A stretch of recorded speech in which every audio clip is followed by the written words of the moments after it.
Next gen நேயர்கள் அனைவருக்கும் இனிய நல்வாழ்த்துக்கள். எல்லோரும் நன்றாக இருப்பீர்கள். இப்பொழுது 2026 ஆனி மாதம் எப்படிப்பட்ட பலன்களை மேஷம் முதல் மீனம் வரையிலான 12 ராசிக்காரர்களுக்கு கொடுக்கும் அப்படிங்கிறத பார்க்கலாம். ஆனி மாதத்தில் என்னங்க ஒரு முக்கியமான நிகழ்வு, மாதத்தின் கதாநாயகன் சூரியன் அப்படியே மிதுன வீட்டில் இருக்கிறார். உண்மையை சொல்லப்போனால் இந்த மாதப்பிறப்பு, தமிழ் மாத பிறப்பு எல்லாமே சூரியனை அடிப்படையாக கொண்டது. சூரியன் முதல் நாள் வரும்போது ஒரு மாதம், அந்த மாத கடைசி முடிந்த 30வது நாள் 31வது நாள் முடியும் போது அடுத்த மாதம் பிறக்கும்.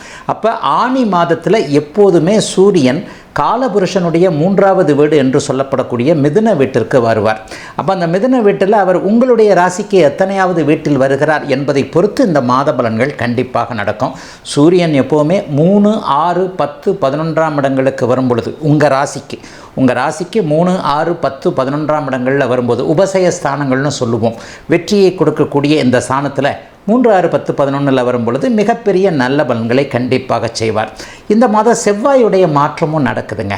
ஆனி மாதம் 10ஆம் தேதிக்கு பிறகு பார்த்திங்கன்னா செவ்வாய் தற்போது இருக்கக்கூடிய ஆட்சி வீட்டிலிருந்து சுபத்துவ வீடு, சுபருடைய வீடுன்னு சொல்லப்படக்கூடிய 2ஆம் வீடான ரிஷப வீட்டிற்கு அவர் மாறுகிறார். மேஷத்திலிருந்து ரிஷபத்திற்கு மாறுகிறார். மிக முக்கியமான நிகழ்ச்சி என்னங்க, சமீபத்தில் தான் குரு பயிற்சி நடந்தது. உச்சகுரு பகவான் அப்படியே கடகத்தில் வலுவாக இருக்கிறார். கூடவே அவர் கூட சுக்கிரன் இருப்பதும் மிகப்பெரிய யோகமான அமைப்பு. சனியால் துன்பப்பட்டு கொண்டிருக்கக்கூடிய விரயச்சனி, அஷ்டமச்சனி, கண்டச்சனி, அர்த்தாஷ்டமச்சனின்னு சனியால் துன்பப்பட்டு கொண்டிருக்கக்கூடியவர்கள் எல்லாரையுமே ஆறுதல் படுத்துகின்ற விதமாக இந்த சனிக்கு உச்சகுருவின் பார்வை கிடைப்பது என்பது சனியுடைய வாழை சுருட்டி வச்சுக்கிட்டு கொஞ்சம் இருக்கக்கூடிய ஒரு தன்மை. ஆக பெரும்பாலும் ஒரு நல்ல அமைப்புகள் தான் இருக்குது. மாதாந்திர கிரகங்கள்னு சொல்லப்படக்கூடிய புதனும் சுக்கிரனும் ஓரளவிற்கு நல்ல அமைப்பிலே இருக்கிறாங்க. மாத ஆரம்பத்தில் மிதுனத்தில் புதன் இருந்தாலும் கூட அதற்கப்புறம் அப்படியே வக்ரகதியில் கடகத்திலும் அதற்கு பிறகு மீண்டும் மிதுனத்திலேயுமே இருக்கக்கூடிய தன்மைகள் இருக்கின்றன. ராகு கேதுக்களை சொல்லவே வேண்டாம், அவங்களுக்கு வக்ரகதியே கிடையாது. இப்போது கும்பத்திலும் சிம்மத்திலும் இருக்கக்கூடிய ராகு கேதுக்கள் டிசம்பர் மாதம் முதல் வாரம் வரைக்குமே அதே இடத்திலேயே இருப்பாங்க. ஆக ஒரு 12 ராசிக்காரர்களுக்கும் கெடுபலன்களை, சாதகமற்ற பலன்களை அப்படி நடக்கும், இப்படி நடக்கும், இந்த மாதிரி ஆகிடுவீங்க, அந்த மாதிரி ஆகிடுவீங்கன்னு சொல்லக்கூடிய அளவில் நிச்சயமாக மாற்றங்கள் இல்லைங்க. செவ்வாயுடைய மாற்றம் நன்றாகவே இருக்கிறது. மாத பயிற்சியில் மிதுன வீட்டிற்கு சூரியன் போவதும் உச்சகுருவானவர் ஒரு நிலையில் சுக்கிரனோடு சேர்ந்திருப்பது, புதனோடு சேர்ந்திருப்பது, அதன் பிறகு சனியை பார்ப்பது என்பது ஒரு மிகுதியான நல்ல அமைப்புகளை, கல்வி சார்ந்த அமைப்புகளை நல்ல இதை கொடுக்கும். மாணவர்களுக்கெல்லாம் கொஞ்சம் ஓரளவுக்கு படிப்பில் கொஞ்சம் அக்கறை வரும். அடப்போங்க சார், எந்த காலத்தில் சார் மாணவர்கள் படித்தாங்கன்னு கேட்குறீங்களா? ஆயினும் ஒரு காலகட்டத்திற்கு பிறகு தன்னுடைய எதிர்காலத்தை பற்றி இளைய பருவத்தினர், சிறார் பருவத்தில் இருக்கக்கூடியவர்களுக்கு கொஞ்சம் அக்கறை வரும் இல்லையா? அந்த அக்கறை இந்த ஆனி மாதத்திலேயே வருங்க. போட்டிகளில் வெற்றி பெறக்கூடிய அமைப்பு இளைஞர்கள் எல்லாருக்குமே இருக்குது. ஆகவே எதிலும் கூடுதல் நிறைவை தருகின்ற மாதமாகவே அமைந்திருக்குதுங்க இந்த ஆவணி மாதம். மிகப்பெரிய சாதகமான அமைப்புள்ள கிரகங்கள் இருக்கிறனால பெரிய நன்மைகள் இருக்குங்க. இப்போது தனித்தனியாக மேஷராசியிலிருந்து மீனராசி வரைக்கும் 12 ராசிக்காரர்களுக்கு இந்த ஆனி மாதம் எப்படிப்பட்ட பலன்களை தரும் அப்படிங்கிறத பார்த்துடலாங்க. கன்னி, அற்புதமான முன்னேற்றங்கள், திருப்பங்கள் நடக்கக்கூடிய அமைப்பு இப்போது கன்னிராசிக்காரர்கள் எல்லாருக்குமே இருக்குது. 11ஆம் இடத்துல குரு சுக்கிரன், இது ஒரு பெரிய அமைப்பு. 9ஆம் அதிபதி 2, 9ஆம் அதிபதி 11ஆம் இடத்தில் உச்சகுருவோடு இருக்கிறார் என்பது பணம் சார்ந்த விஷயங்களில் ரொம்ப பெரிய அளவில் நல்லதை கொடுக்கக்கூடிய அமைப்பு. உங்களால் பணம் சம்பாதிக்க முடியலையா, வெற்றிகள் கிடைக்கும். பணம் வேறு வெற்றி வேறு இல்லையா? இது வரைக்குமே சில பேர் பணத்தை பெருசாக நினைக்க மாட்டீங்க. உங்கள் வயசை பொறுத்து தான் பணமாக மற்ற சந்தோஷங்களா என்பது தீர்மானிக்கப்படும்.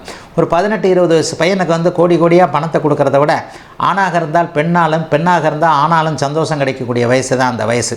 காதல் போன்ற விஷயங்கள், மற்ற கேளிக்கை அமைப்புகளில் தான் மனசு ஈடுபடும் இல்லையா? ஆக வயதிற்கேற்ற விதத்தில் பணமோ வெற்றியோ கிடைக்கக்கூடிய தன்மைகள் இப்போது சர்வ நிச்சயமாக அத்தனை கன்னிராசிக்காரர்களுக்கும் உண்டுங்க. 11ஆம் இடம் இப்போது வலுத்திருக்கின்ற காரணத்தினால் இளைய பருவத்தினருக்கு காதல் அந்த காதல் கல்யாணத்தில் முடியக்கூடிய அமைப்புகள் இப்போது உச்சகுருவின் தயவினால் கண்டிப்பாக கிடைக்கும். 7ஆம் இடத்தில் இருக்கக்கூடிய அர்த்தாஷ்டம கண்டகச்சனியை உங்களுக்கு சனி பகவானை குரு பகவான் வலுத்து பார்க்கிறார் என்பதால் 7ஆம் இடத்து கெடுபலன்களை இப்போது நடக்க விடாமல் தடையாக்கக்கூடிய தன்மைகள் உண்டுங்க. 6ஆம் இடத்துல ராகு இருக்கிறது, 11ஆம் இடத்துல குரு இருக்கிறது. 2 பாவகங்களும் ரொம்ப பெரிய அளவில் வலுத்து இருக்குது. பணம் வரும், வேலை கிடைக்கும், தொழில் அமையும், வியாபாரம் செழிப்பாக இருக்கும். விவசாயத்தை நல்ல விதமாக கையெடுத்து முன்னேற்றி கொண்டு போக முடியும். வேலையே போயிட்டாலும் கவலை இல்லை, இன்னொரு வேலை நல்ல வேலை கிடைக்கும். வேலையை விட்டுட்டு தொழில் பண்ணலாமா நினைக்கிறவங்களுக்கு நல்ல சாதகமான அம்சங்கள் உண்டு. வாழ்க்கைக்கு தேவையான நல்ல அறிமுகங்கள் கிடைக்கக்கூடிய தன்மை 3ஆம் இடத்தை உச்சகுரு பார்ப்பதால் கிடைக்கும். சமீபத்தில் கல்யாணமாகி குழந்தை இல்லாத தம்பதிகளுக்கு அதற்கான பாக்கியங்கள் கிடைக்கக்கூடிய அமைப்பு வெகு தெளிவாக அமைந்திருக்கிறது. ஏற்கனவே குழந்தை பிறந்திருக்கு, சிறு குழந்தை நடக்கலை, பேசலை, இன்னும் சரியாக வரல, டாக்டர்கிட்ட போனால் என்னென்னமோ சொல்கிறாரு. இவர்களுக்கெல்லாம் கவலைப்படாதீர்கள். தெய்வத்தின் அருளால், பரம்பொருளின் கருணையினால் இந்த குழந்தைக்கு நன்றாக போகக்கூடிய அமைப்புகள் கன்னிராசிக்கார தம்பதிகள் அனைவருக்குமே இருக்குதுங்க. கடன் தொல்லைகள் விலகக்கூடிய அளவிற்கு வருமானம் வரும். வருமானமே இல்லைங்க, கடனை விட சொத்துக்கள் கொஞ்சம் அதிகமாக இருக்குது. அதை விற்றெல்லாம் இதை விற்றெல்லாம் அந்த வட்டி கட்டுறதை விட இந்த சொத்தை விற்றுட்டு கடனை அடைக்கலாம்னு நினைக்கிறேன். இந்த மாதத்திலிருந்து அதற்கான சில அமைப்புகள், அதற்கான அடையாளங்கள் தெரியக்கூடிய அமைப்புகள், கடனிலிருந்து வெளியே வரக்கூடிய அமைப்புகள்லாம் இப்போது கண்டிப்பாக உண்டுங்க. சொந்தத்துக்குள்ளேயே இருக்கக்கூடிய எதிர்ப்புகள், கூடவே பேசிக்கொண்டு, கூடவே பழகி கொண்டு, கூடவே டீ சாப்பிட்டுக்கிட்டு நண்பனை போல நடித்து கொண்டு இருக்கக்கூடிய ஒரு துரோகியை அடையாளம் தெரியக்கூடிய அமைப்புகள் இப்போது கண்டிப்பாக இருக்கும். அவர் அப்படியே பார்த்துக்கிட்டு டக்குன்னு அப்படியே வெளியே பரவாயில்ல, ஒரு ஃப்ரெண்ட்ஷிப்பே வேணான்னு ஒரு தைரியமான முடிவெல்லாம் எடுப்பீங்க. 12ஆம் இடத்துல சுக்கிரன் மாத கடைசியில் வர்றதுனால பெண் வழி உறவுகளால், பெண் குழந்தைகளால் செலவுகள் இருக்கும். குழந்தைகளுக்கு ஸ்கூல் செலவு, அல்லது குழந்தைகளுக்கு சுப விஷயங்களுக்கான செலவு, அல்லது கையில் இருக்கின்ற பணத்தை வச்சு குழந்தைக்கு ஒரு நகை எடுத்துலான்ற மாதிரியாக மாத கடைசியில் செலவுகள், விரயங்கள் இருந்தாலும் அதற்கேற்ற வருமானங்கள் இருக்கக்கூடிய நல்ல மாதமாக அமைஞ்சிருக்குங்க. ஆனி மாதம் கன்னிராசிக்காரர்கள் எல்லோருக்கும்